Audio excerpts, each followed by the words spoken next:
Nous sommes maintenant avec M. Gilles Saint-Amand, conseiller municipal à la ville d'Huberdeau. Monsieur Saint-Amand, est-ce que ça va bien aujourd'hui? Ça va très bien. Merveilleux, ça va d'autant plus bien parce que vous êtes ici de nous parler d'un dossier qui vous touche, qui vous tient à cœur, donc le dossier de la culture. À la fin septembre, nous aurons les Journées de la culture qui, cette année, à Huberdeau, vont être centrées autour d'un personnage important, d'une personne que vous connaissez très bien, pas en personne, mais dont vous connaissez l'histoire. De qui s'agit-il? Il s'agit de Frédéric Bach. Frédéric Bach, qui est-il? D'abord, c'est un Français d'origine qui était un artiste et qui a demandé à immigrer au Québec après avoir correspondu avec une jeune fille du village d'Huberdeau, qui était l'institutrice du village à l'époque. Son père était chef de gare, etc. Et ils se sont mis à correspondre. Elle écrivait très bien, évidemment, était institutrice. Elle lui envoyait énormément d'informations sur le Québec, le Canada, les paysages, des cartes postales, etc. Et lui, comme artiste, lui envoyait des paysages, des scènes qu'il peignait là-bas et ils se sont mis à correspondre comme ça. Au bout de 2 ans, il s'est envenu au Québec. Je veux rentrer éventuellement dans les accomplissements et les prix reçus, puis l'œuvre de M. Bach, mais je veux d'abord vous poser une question par rapport à cette relation épistolaire que vous nous venez de mentionner, parce que c'est quelque chose que ma génération, les personnes de mon âge, on ne peut plus imaginer. Prendre le temps d'écrire une lettre, attendre plusieurs semaines, surtout puisque Canada, Europe, attendre plusieurs semaines avant de la recevoir et construire une relation de la sorte sur une si longue période de temps. Cette relation épistolaire-là, d'une institutrice à Huberdeau et d'un homme en France, comment est-ce qu'elle a débuté? Comment est-ce qu'elle est née? Parce que ce n'est pas 2 personnes qui se sont rencontrées dans la rue puis qui sont retournées. Absolument. Comment ça a commencé? Absolument. Lui avait vu des paysages peints par des peintres canadiens qui l'impressionnaient beaucoup, les grandeurs de nos paysages, évidemment, la neige, etc. Et il était intéressé à découvrir le Canada. Et après la guerre, il a demandé à l'Agence Canada-Normandie de trouver un correspondant avec qui il pourrait échanger. Et ils lui ont donné une correspondante. Donc, un pur hasard. Un pur hasard. Donc, qui s'appelait Ghislaine Paquin, donc l'institutrice du village d'Huberdeau, comme je l'expliquais. Et ils se sont mis comme ça à échanger durant 2 ans. On comprend qu'effectivement, il n'y avait pas de Facebook, il n'y avait pas de courriel, etc. à l'époque. Donc, ça s'est passé comme ça durant 2 ans. Au bout de 2 ans, il est venu au Québec, justement pour découvrir nos grands paysages et évidemment rencontrer sa correspondante. Oui, c'est ça que j'allais demander. Si sur une échelle de... En termes de pourcentage, les raisons qui l'ont poussé à venir au Canada, est-ce que c'était plus Mme Paquin ou c'était plus les paysages qu'il voulait? Je pense que Mme Paquin y était pour avait un gros rôle à jouer là-dedans. Oui, tout à fait, tout à fait. Donc, vous avez mentionné, vous nous avez un tout petit peu parlé de l'immense talent de M. Bach en termes de dessin de paysages. Et dites-nous comment il a pris ce talent afin de se démarquer dans son industrie. D'abord, quand il est arrivé ici au Québec, justement, comme les paysages le fascinaient beaucoup, et certains métiers qui n'existent plus aujourd'hui, lui, il voulait que ces paysages-là et ces scènes-là de la vie quotidienne continuent à exister. Alors, il s'est mis à peindre énormément de choses. Et il a finalement été accueilli à l'École du Meuble à l'époque, qui est devenue après ça l'École des Beaux-Arts de Montréal, pour remplacer Paul-Émile Bordua. Paul-Émile Bordua est une figure très connue au Québec, là, qui avait écrit Le Refus global, un livre à l'époque. Alors, et c'est lui qui l'a remplacé, il a enseigné. Et peu de temps après, Radio-Canada a été créé en 1952 et il est rentré à Radio-Canada comme justement illustrateur, maquettiste, décorateur, etc. Et là, son talent, évidemment, son potentiel, parce qu'il faisait des choses en direct à l'époque dans plusieurs émissions de sciences, etc., d'information.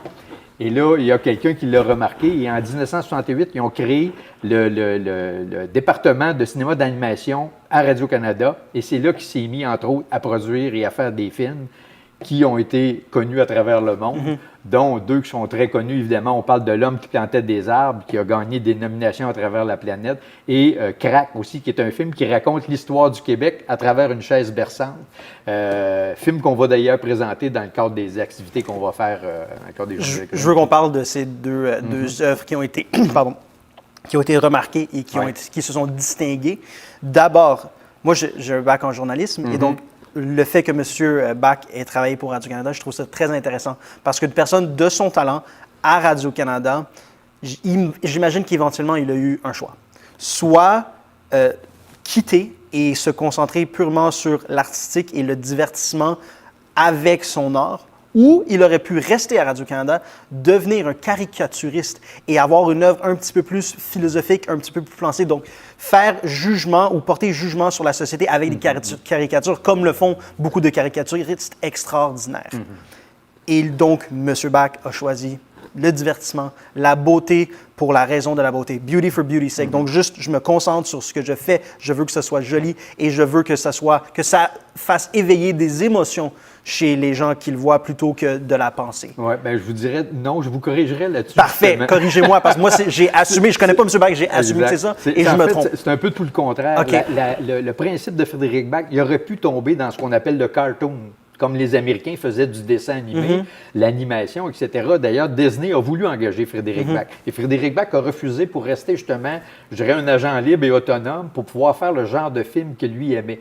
Ces films étaient fondamentalement centrés sur tout ce qui est protection de la nature, l'environnement. C'était un écologiste avant tout le monde, en fait. Donc, ce qu'il trouvait important, c'était pas de distraire. Au contraire, c'était d'éduquer, sensibiliser, toucher les gens et espérer que ça l'amène chez eux autres une certaine réflexion, une certaine prise de conscience qui les amène à poser des gestes. D'ailleurs, L'homme qui plantait des arbres, si vous me permettez, qui est considéré comme son chef-d'œuvre. Il faut comprendre que ce film-là dure 30 minutes. En cinéma, c'est 24 images secondes. Pour faire 24 images secondes, un film de 30 minutes, il a dû faire 20 000 dessins à la main, là, un par un. Là. On n'est plus dans le cinéma d'aujourd'hui. Non, c'est plus du computer generated. Donc, ce film-là a provoqué à travers la planète, parmi tous les gens qui ont pu voir ça dans des villes à travers le monde, des gens se sont mis à planter des arbres un peu partout, justement pour dire qu'il faudrait qu'on comprenne l'importance évidemment, de protéger notre environnement, etc. Ça, c'est l'exemple d'un de ces films. Le fleuve aux grandes eaux, qui parle du fleuve Saint-Laurent aussi, sur le respect des cours d'eau, sur le traitement qu'on fait à nos cours d'eau, etc. C'était un homme qui était excessivement préoccupé justement par le développement un peu sauvage parfois qu'on fait au détriment de notre environnement culturel, social, communautaire, etc. Donc, la beauté du monde le préoccupait beaucoup. Fait que ces films étaient éminemment instructifs, sensibles, éducatifs et distrayants en même temps aussi, parce qu'évidemment, c'était des chefs-d'œuvre sur le plan. Pourtant, je trouve ça surprenant que vous me dites qu'il ait décidé de ne pas travailler avec Walt Disney.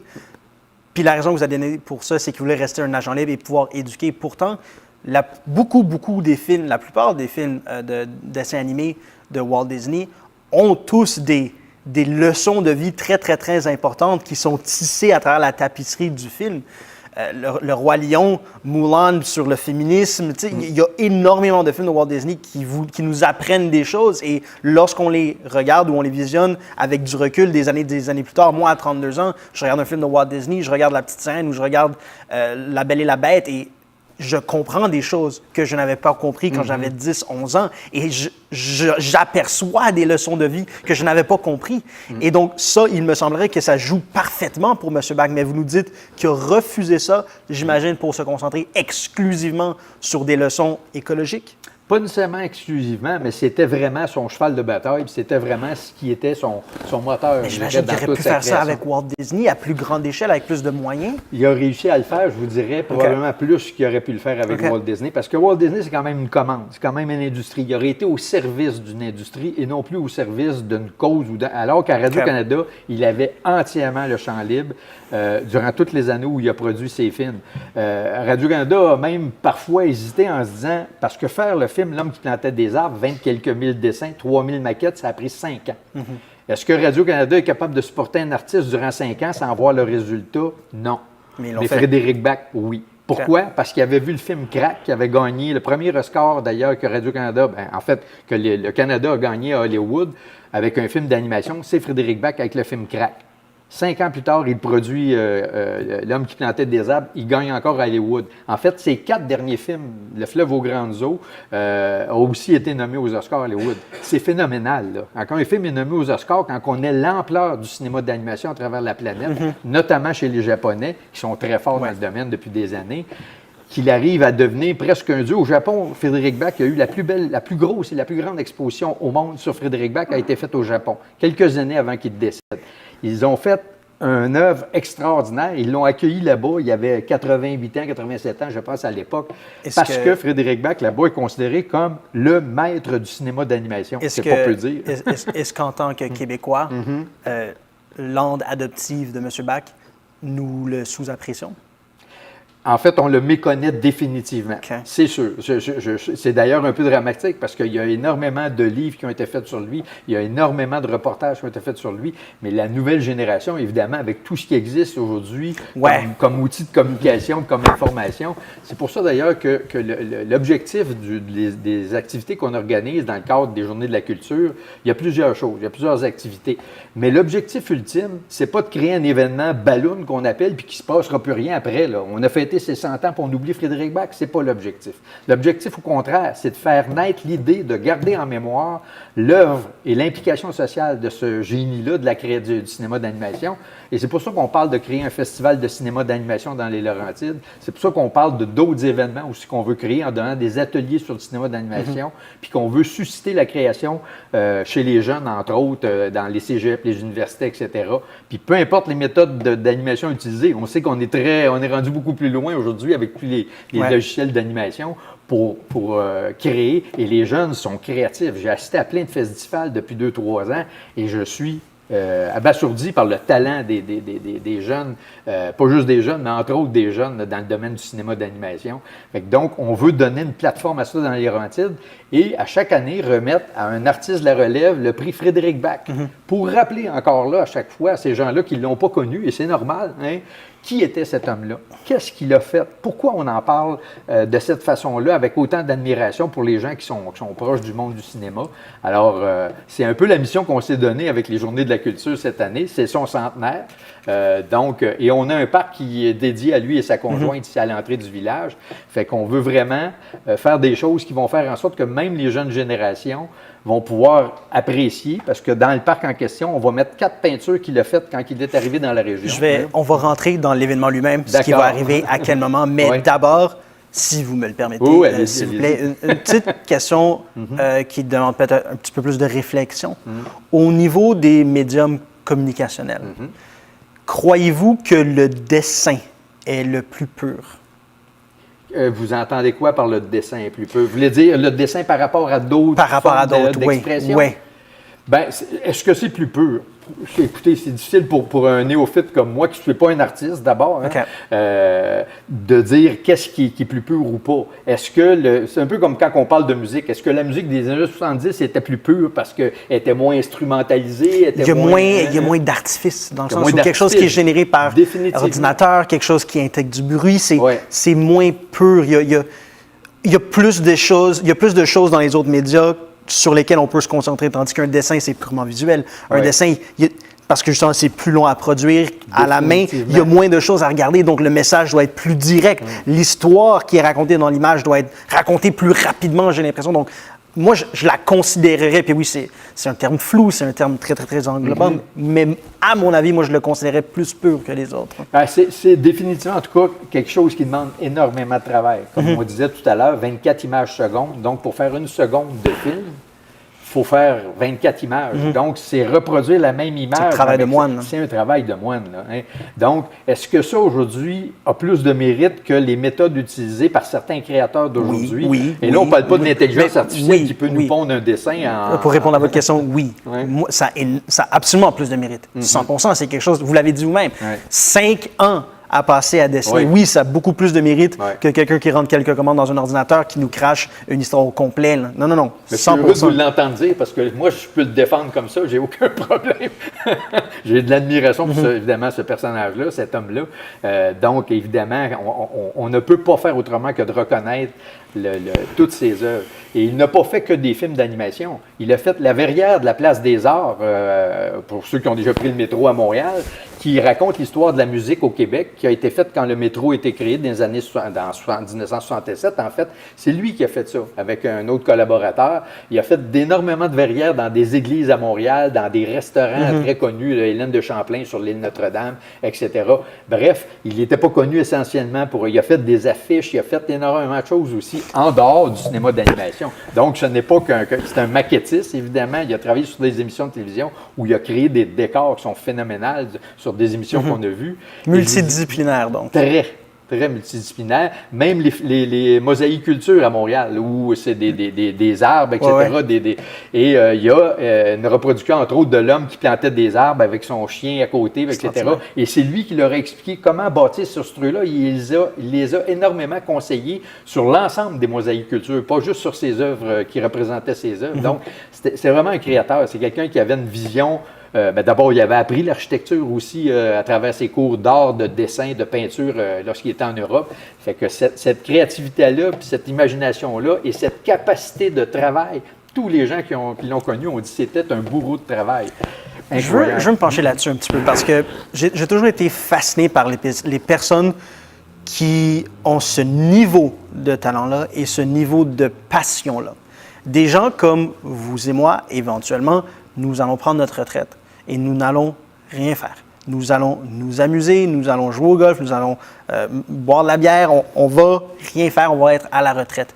Mais une personne comme ceci, du moins les personnes comme M. Bach qui ont ce même niveau de talent et de passion, c'est pas une switch qui peut s'éteindre ou s'allumer. C'est ce que je fais, c'est qui je suis et je n'arrêterai jamais de faire ça. Je ne prendrai jamais de repos parce que je suis incapable de faire autre chose. Et ce que M. Bach, les quelques dernières années de sa vie, a pu finalement prendre un repos bien mérité ou est-ce qu'il s'est affairé à cette tâche d'éveil écologique par son art jusqu'à la fin? Jusqu'à la fin. Jusqu'à la fin. Définitivement. Il a pris sa retraite de Radio-Canada après 41 ans, donc en 1993. À partir de là, jusqu'à son décès en 2013, donc durant 20 ans, ça a été un militant écologique soutenant plusieurs causes, les groupes comme Au Secours, les Artistes pour la paix, etc. Bref, tous les groupes écologiques au Québec qui demandaient sa collaboration, que ce soit pour faire des affiches, faire une promotion, céder certaines de ses œuvres pour faire des levées de fonds, etc. Il a été très, très impliqué jusqu'à la fin, puis il allait beaucoup dans les écoles, les cégeps, les universités, justement, pour parler de l'importance de l'art, mais de l'importance aussi qu'il y ait un message derrière ça et de ne jamais abandonner, d'oser croire dans leurs rêves. Puis fait que c'était pas un idéaliste, c'était un gars qui était c'était quelqu'un de pratique, mais qui avait une vision du développement. Puis moi, je pense que c'était un idéaliste parce que, puis à ce moment-là, 2013, au moment de son décès, je crois qu'il pouvait se le permettre. Parce que moi, j'ai 32 ans, nous sommes en 2024, et moi, j'ai perdu tout espoir. Avec les changements climatiques, moi, je suis persuadé que dans 50 ans, la planète brûle et qu'on peut cuire un œuf sur l'asphalte, qui est déjà le cas. Moi, je crois que c'est un phénomène qui est rendu irréversible. Et donc, j'ai perdu espoir. Je n'ai plus cet idéalisme-là que M. Bach avait. Dites-moi que j'ai tort, s'il vous plaît, parce que je ne veux pas vivre le reste de ma vie avec ce pessimisme. J'aimerais vous dire que vous avez raison ou que vous avez tort, peu importe. En fait, c'est pas moi qui vais changer votre génération, c'est vous qui allez la changer. Et c'est un peu le message qu'il envoyait. Lui, il était très conscient qu'il arrivait aux fins de sa vie, puis et ce qu'il voulait laisser, c'était n'abandonner jamais, de penser que tout est fini et qu'il n'y a plus d'espoir. C'est la pire des choses, je pense. Est-ce que la planète va s'en sortir? Je ne serai pas là pour vous le dire, moi non plus, dans quelques années. Et quand vous dites que les gens à la retraite, souvent, on pense à... Moi, j'ai 67 ans, je travaille 15 heures par jour sur des projets parce que j'y crois, parce que j'aime ça. Et je ne suis pas tout seul. Hein. Je sais qu'il y en a d'autres retraités comme moi. Maintenant, s'il y en a d'autres qui choisissent, eux autres, de vivre une vie plus oisive, de voyager, parce que c'est un choix. Ils ont travaillé toute leur vie pour ça, tant mieux pour eux. Mais moi, je crois qu'il y a encore des gens très engagés, très militants. On regarde les loisirs à Huberdeau. On regarde comment les gens sont impliqués dans les fêtes du village. Ce sont tous des bénévoles. Même la résidence personnes âgées, c'est peut-être 80 % il y a des employés, mais il y a énormément de bénévoles qui gravitent autour de ça. Donc, et c'est des gens souvent à la retraite, là. Hein? Donc, c'est pas nécessairement des gens qui sont assis chez eux et qui attendent la fin de leur vie. Parlez-moi de l'art en tant qu'outil de militantisme. Dans le sens où, moi, j'ai l'impression que l'outil de sensibilisation le moins efficace, ça va être directement aller voir une personne et lui dire « Regardez, il faut être sensible par rapport à ça parce que sinon... » Les gens sont tellement rendus avec des œillères que si une personne lui dit quelque chose directement comme ça, « Ah non, ça ne me concerne pas, je ne veux pas t'entendre. » Par contre, si on tente de le faire par le biais de l'art, les gens semblent beaucoup plus réceptifs à ce type de message-là parce que le message n'est pas dit directement. Il est incrusté, il est mis dans quelque chose d'autre. Donc, ce qui ouvre la porte, c'est l'art et le message vient par la suite. Donc, M. Bach avait compris ça. Tout à fait. Tout à fait. tout comme est-ce que certaines chansons, est-ce que certains films, est-ce que certaines peintures, est-ce que peuvent éveiller, stimuler. Et M. Bach, effectivement, avait compris que le message, c'est pas de dire aux gens, vous devriez... Il ne faut pas le marteler, il ne faut pas le marteler. Non. C'était pas un prédicateur, un prêcheur, mais il y avait des croyances, il y avait une lecture du monde qui faisait en sorte qu'il se disait, je pense que c'est important de parler de ça, puis de défendre certaines causes, puis de ne pas abandonner, justement, de ne pas penser qu'il n'y a plus rien à faire, puis de se croiser les bras en disant, parfait, le cataclysme va arriver, puis on laisse tomber. C'était pas dans sa nature. Et je pense que c'est ça, son éveil à lui a provoqué beaucoup d'éveil chez beaucoup de gens. Je veux parler de cet éveil-là, parce que son désir de défendre les intérêts de l'environnement nécessairement découle d'un amour envers cet environnement et les paysages qui le composent. Est-ce que cet amour-là, il l'avait déjà en France ou c'est lorsqu'il est arrivé au Québec et qu'il a vu le caractère grandiose de tout ce qui nous entoure, les Appalaches, le bouclier canadien, les basses terres du Saint-Laurent, le fleuve, c'est à quel moment que cet amour pour l'environnement est né? Il l'avait-tu là-bas ou c'est né par notre environnement ici? Non, c'est né là-bas. C'est quelqu'un qui vivait, entre autres, en campagne, entre autres, dans des régions. Il est très jeune. En fait, il a commencé à dessiner, il avait à peine 2 ans, là, avec des petits bouts de craie. Et il dessinait des animaux. Il avait une préoccupation, justement, pour le traitement qu'on faisait aux animaux. Et dans le temps de la guerre, il voyait, entre autres, comment les gens traitaient les animaux, les chevaux, etc., puis ils les amenaient à l'abattoir ou qu'ils maltraitaient. Et ce genre de choses-là l'a sensibilisé beaucoup au fait que si on est capable de traiter comme ça les animaux, qu'est-ce qu'on peut faire pour les humains? Donc, non, cette sensibilité-là, il l'avait déjà. Et son intérêt pour les grands paysages aussi, il avait peint énormément de choses aussi en Europe. Mais évidemment, la grandeur des paysages ici a fait juste comme exploser.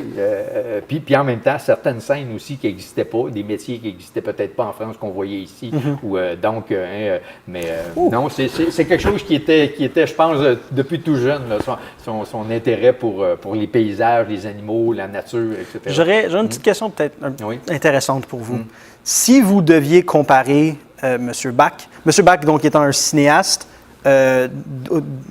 d'animation, si vous aviez à le comparer à un cinéaste pas d'animation, est-ce qu'il serait plus comme Christopher Nolan, où ce sont des films un petit peu plus réfléchis, avec une intrigue complexe? Est-ce que ce serait plus James Cameron, que c'est juste le caractère grandiose, les explosions? Est-ce qu'il serait plus Ridley Scott, que c'est un mélange des deux? Donc, si vous deviez comparer M. Bach à un cinéaste contemporain que les gens connaîtraient aujourd'hui, Denis Villeneuve, par exemple, à qui est-ce que vous le compariez?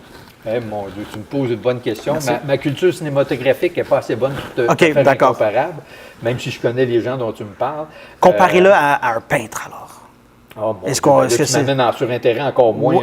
un terrain moins connu. Je suis plus familier avec le cinéma qu'avec la peinture. Pour moi, de toute façon, c'est une comparaison qui serait boiteuse. Parce que je me dis, Frédéric Bach, c'est Frédéric Bach.